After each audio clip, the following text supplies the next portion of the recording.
Hey, what's up? Let's briefly get into this word world. That's in John 3:16. The Christian theology has told me, and it tells everybody, that John 3:16, that's the Messiah talking about. He was sent to the whole world, to everybody. You know what I mean? To whosoever. So let's go into that and break down who the Messiah also said he was, said again, who he was sent to, the definition of that word world from the Greek, and some prophecy.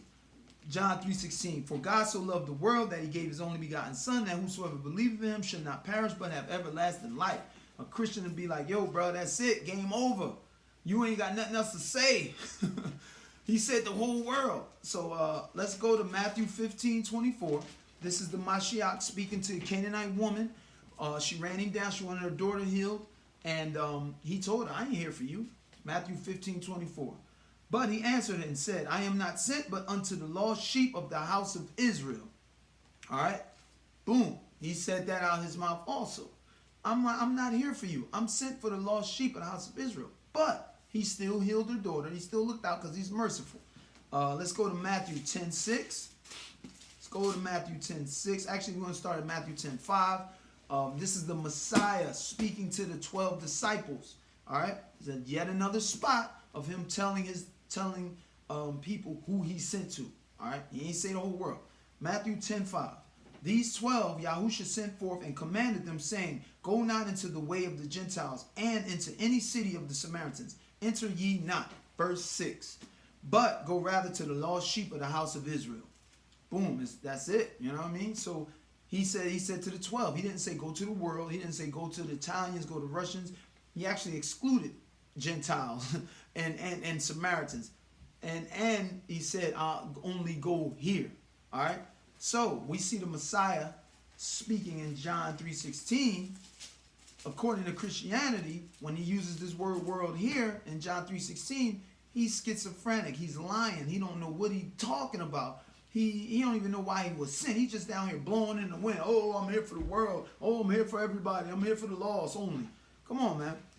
The Christian theology does not understand, or they do, and they're doing it on purpose, does not understand the word world in John 3:16.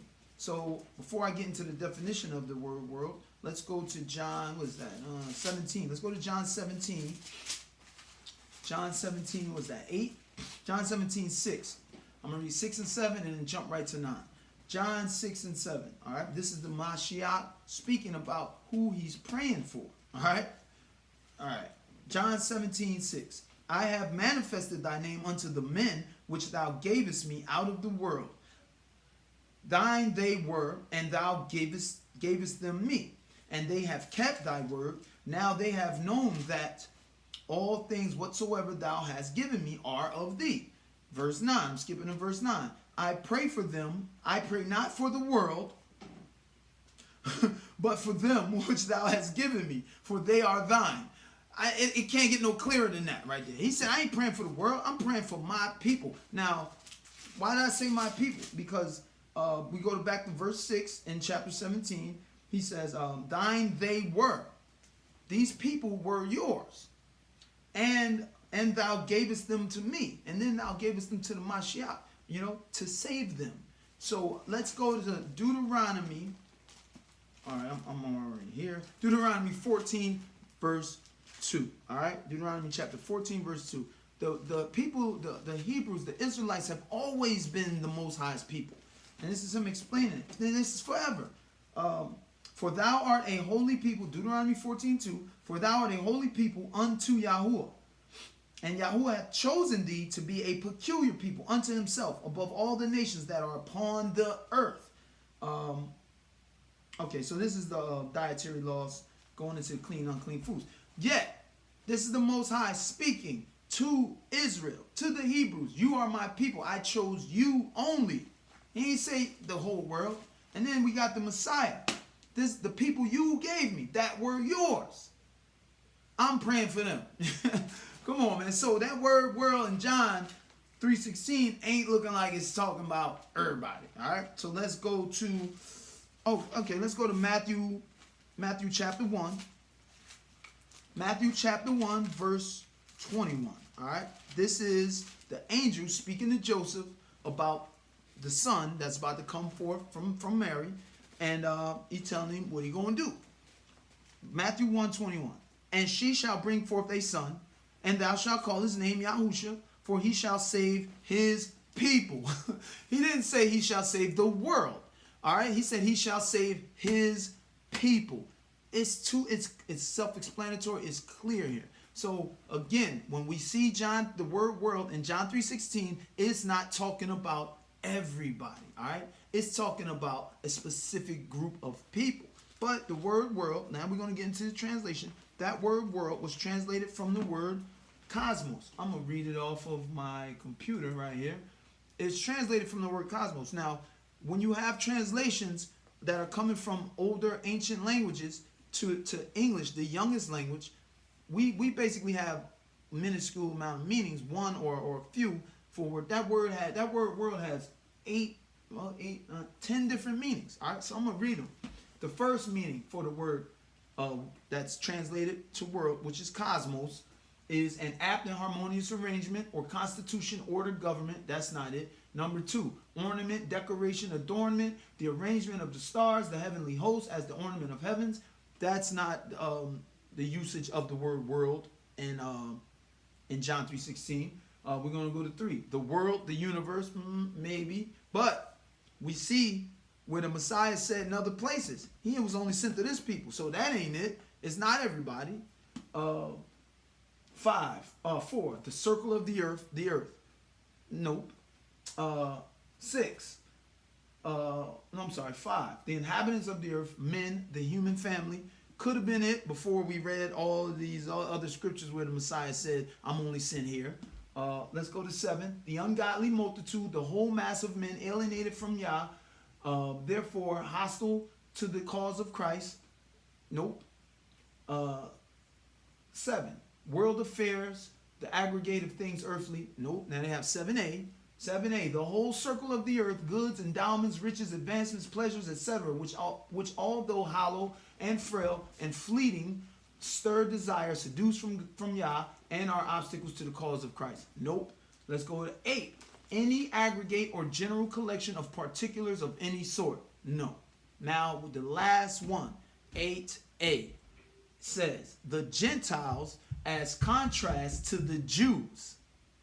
That's who the mashiach was coming for or was sent to.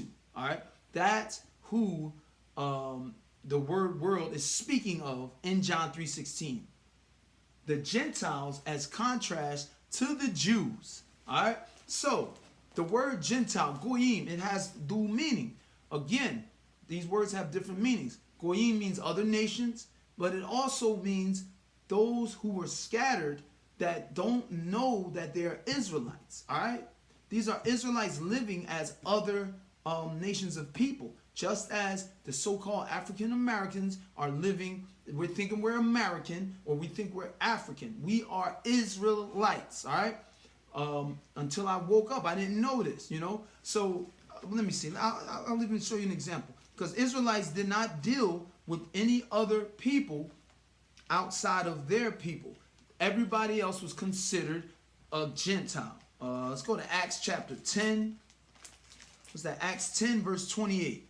This is Peter, the dream, the sheet being rolled out. Christians use this Acts chapter 10 as saying the dietary laws is done away. Oh, that is so easily broken down by just reading the whole chapter.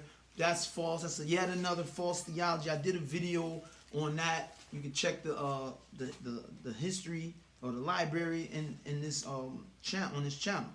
All right, chapter 10 verse 28. Okay, this is Peter speaking to Cornelius. The Most High sent Cornelius to Peter through the dream, and Peter says this to him when he meets him. And he said unto them, ye know how that it is an unlawful thing for a man that is a Jew to keep company or come unto one of another nation.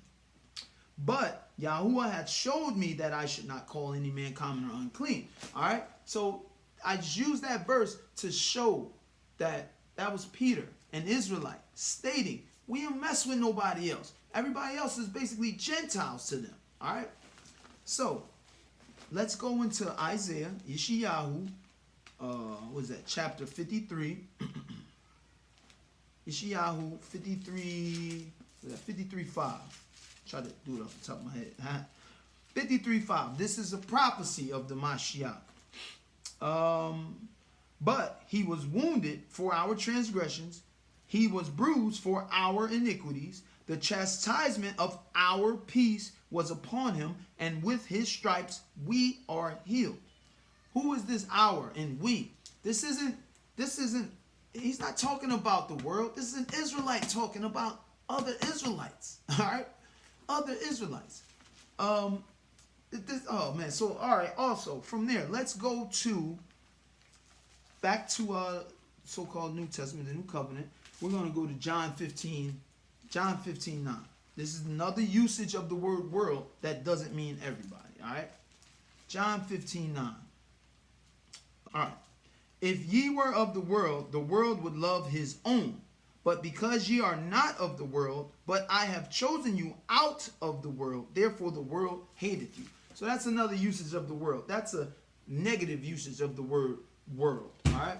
1 Corinthians 4 and 9. All right? It's another usage. I'm just doing this to show the different usages and different meanings of this word world. 4 and 9. Steady turning.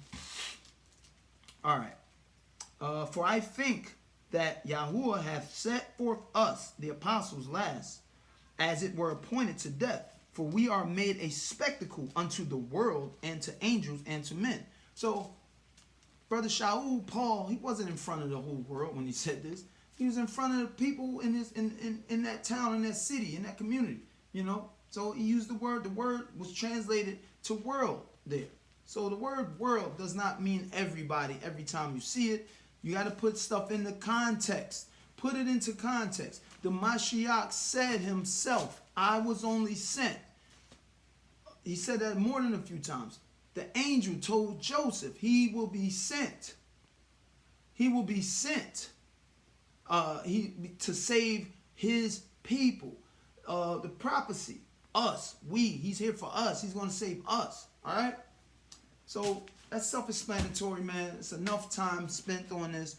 Do your due diligence, study, read. I read the definition of cosmos from the Blue Letter Bible. Check it out, man. I pray y'all get truth and understanding from the scriptures. Baruch atah Yahuwah b'shem Yahusha.